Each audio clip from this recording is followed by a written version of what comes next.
Chris Watts, the most hated murderer in America, coldly and mercilessly took the lives of his entire family in a horrifying crime that shocked the world. His wife, Shanann, their two young daughters, 4-year-old Bella and 3-year-old Cece, and their unborn son, still in Shanann's womb, all fell victim to his own hands. But before he became a symbol of pure evil, Chris Watts' story began as a picture-perfect American dream, one that slowly unraveled into an unimaginable nightmare. Born in 1985 in North Carolina, Chris married Shanann in 2012, a strong and ambitious woman. Their early days of marriage were filled with happiness, painting a seemingly perfect life that anyone would envy. A year later, in 2013, the couple purchased a spacious 5-bedroom house in Frederick, Colorado, a symbol of the success and stability they strive for. That same year, in December, Shanann gave birth to their first daughter, Bella, marking the beginning of a promising young family. By 2016, they welcomed their second daughter, Celeste, affectionately called Cece, completing the image of a warm and loving home filled with children's laughter. However, beneath this ideal exterior, cracks began to form. In 2016, the Watts family faced severe financial turmoil. Their expensive home, 2 cars, hospital bills, school fees, and mounting loans pushed them into overwhelming debt.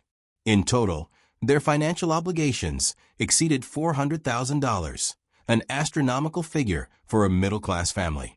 Eventually, they were forced to declare bankruptcy, signaling the shift from their once bright American dream into a financial nightmare with no escape. Amidst these struggles, Shanann worked for a multi-level marketing company, using social media to craft an image of a happy, successful family, an effort to mask their real-life difficulties. She frequently shared radiant photos with her husband and children, along with glimpses of luxurious trips, making many admire their seemingly perfect life. Meanwhile, Chris worked for an oil company in Colorado, a stable job, but one that was insufficient to pull them out of their financial crisis. Shanann's rising career granted her business trips and lavish rewards, but it also widened the emotional gap between them. It all seemed salvageable until 2018, when Shanann announced she was pregnant with their third child, a baby boy. On June 11th of that year, the brief joy of expecting another child was soon overshadowed by the darkness growing inside Chris' mind. Just 3 days later, on June 14th, he saved the phone number of Nichol Kessinger, his secret mistress, under a disguised name. From that moment on, the Watts household was no longer a home, but the stage for an impending, unimaginable tragedy. In the summer of 2018, the atmosphere inside the Watts family's luxurious home was heavy, like the sky before storm. Shanann, for months pregnant, still clung to the hope of saving her crumbling marriage. But she had no idea that Chris, the husband she once trusted, had transformed into a monster in disguise, ready to raise the scythe of death over his own family. He didn't just betray her with secret embraces shared with Nichol Kessinger. He was silently planning to erase everything, his wife, his children, and even the unborn life growing inside Shanann. In July, while Shanann took Bella and Cece to North Carolina for a 5-week summer vacation with her family, Chris stayed behind in Colorado under the excuse of having to work. But the truth was far darker. He turned their once happy home into a den of betrayal, where Nichol Kessinger, his young and alluring mistress, entered like a queen of darkness. On July 4th, Nichol stepped into the Watts house for the first time, having dinner and spending the night in Shanann's own bed. On July 7th, Chris took photos with his mistress, his smile like a dagger stabbing into the heart of his broken family. By July 14th, the two openly attended a car exhibition, while Shanann called Chris 4 times, receiving only cold silence in return. On July 18th, Nichol sent him seductive photos, and on July 28th to 29th, they went sandboarding together on a reckless, passion-fueled getaway. Drunk on the high of his affair, Chris wrote love letters to Nichol with the giddiness of a teenage boy before flying to North Carolina, pretending to reunite with his real family. August arrived, and the gates of hell officially opened. Explosive arguments between Chris and Shanann became ticking time bombs. With a mother's intuition, Shanann sensed her husband's growing distance. Her pain deepened when Chris's mother carelessly fed Bella peanut butter, despite knowing the child had a severe allergy, an act that sent Bella to the emergency room. Confiding in friends, Shanann admitted, "I think Chris is seeing someone else." But she still fought to hold onto their marriage. On August 9th, she set everything aside and flew to Arizona for a business trip, while Chris continued his affair, taking Nichol to a Colorado bar on August 11th. Exhausted after 10 days of relentless fighting, Shanann texted her friend, "I want to fix everything when I get home." She returned at 2 a.m. on August 13th, carrying the fragile hope of reconciliation. But she didn't know that night would be her last. That night, in the darkness of their home, something unspeakable happened. Only Chris Watts knows the full truth, a truth he will take to his grave. What we do know is that he strangled Shanann to death, his hands, once used to embrace her, now becoming weapons of murder. But his horror didn't stop there. He loaded Shanann's body into his truck, placed his two still-alive daughters, Bella and Cece, beside their mother's lifeless corpse, and drove for 45 minutes to the oil field where he worked. In the cold darkness of the oil site, the trembling cries of the two little girls filled the air. Bella, her voice barely a whisper, asked, "Daddy, what's happening?" Chris gave no answer. One by one, he ended their lives, submerging them into crude oil tanks, wiping away the existence of his own flesh and blood. Shanann's body was hastily buried in a shallow grave, while the unborn son inside her would never see the light of day. The next morning, Chris returned home, only to find the police waiting for him at the door. He played the role of a concerned husband, but his lifeless eyes and clumsy lies couldn't fool the authorities. In the interrogation room, under relentless pressure from investigators, Chris broke. He confessed, but spun a vile story, claiming that Shanann had killed their daughters first, and he had killed her in retaliation. No one believed him. Desperate to recover the bodies in time, authorities struck a deal. If Chris revealed the location of the remains, he could avoid the death penalty.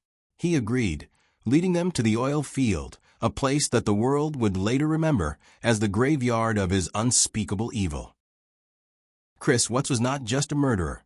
He was a monster in human form, a depraved soul rotting behind an ordinary face.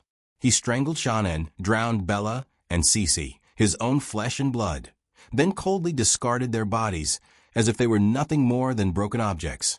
But what turned a husband, a father, into a cold-blooded killer despised by an entire nation? Step into the depths of his twisted mind, where narcissism, deception, and madness merged into a symphony of death. Chris was the embodiment of pathological narcissism. As the family sank into crushing debt, Shanann became the breadwinner, working in multi-level marketing and frequently traveling for business. Meanwhile, Chris, the husband who once vowed to protect her, was left at home, looking after the children, living under his wife's shadow. He resented it. Shanann's success, the luxurious vacations she brought home, and even the third pregnancy she excitedly announced, all of it felt like knives stabbing into his fragile ego. Chris didn't want the baby boy she carried. He didn't want to continue a life where he felt overpowered by his wife. And so he sought escape in the arms of Nichol Kessinger, the young mistress who made him feel dominant, no longer insignificant in his own home. But that was only part of the story. Chris Watts was a textbook psychopath, a heartless predator marked by three defining traits: deceit, lack of remorse, and impulsivity. He deceived Shanann with a fake smile, hid explicit photos of Nichol in a secret phone app, and shamelessly lied to police when questioned.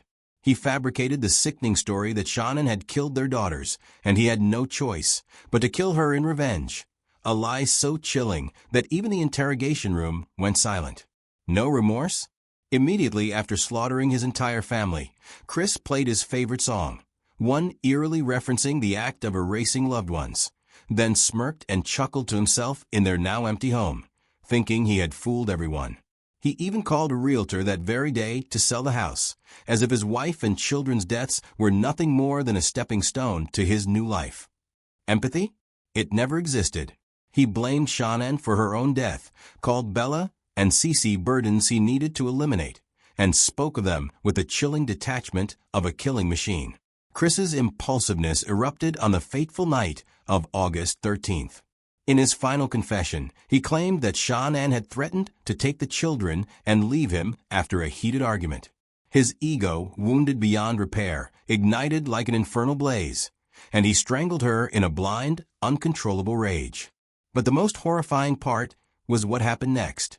He had 45 minutes to drive to the oil field, 45 minutes to sit beside Shanann's corpse while his two daughters trembled and sobbed in terror.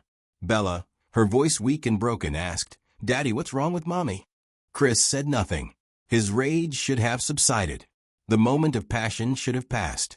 But he still went through with it. One by one, he drowned his daughters in crude oil, their innocent eyes closing forever under their own father's merciless hands. Why?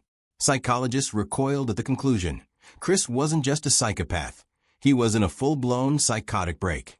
After killing Shanann, he spiraled into a delusional state, convincing himself that erasing his family would grant him a new life with Nichol, a life free of debt, responsibility, and consequences, filled only with pleasure and freedom. His actions were not random. Chris had fantasized about a world where he was the center of it all, where no one stood in his way. His obsession with Nichol consumed him to the point where he turned his own home into a funeral parlor, where the laughter of children was replaced by their dying screams in the darkness. Even after his arrest, he had the audacity to claim that he had intended to kill himself at the oil field, but didn't want to cause an explosion that might harm innocent people, a sickening excuse from a man who had just murdered his entire family without a second thought. Chris Watts' psychology is a bottomless abyss. Narcissism pushed him to cheat, psychopathy drove him to kill his wife, and psychosis led him to murder his own daughters. His case is not just a tragedy for the Watts family. It is a haunting warning to humanity. He had everything, a beautiful wife, wonderful children, a dream home, yet he burned it all to the ground, leaving behind one terrifying question: what lies beneath the smiles of those we trust the most?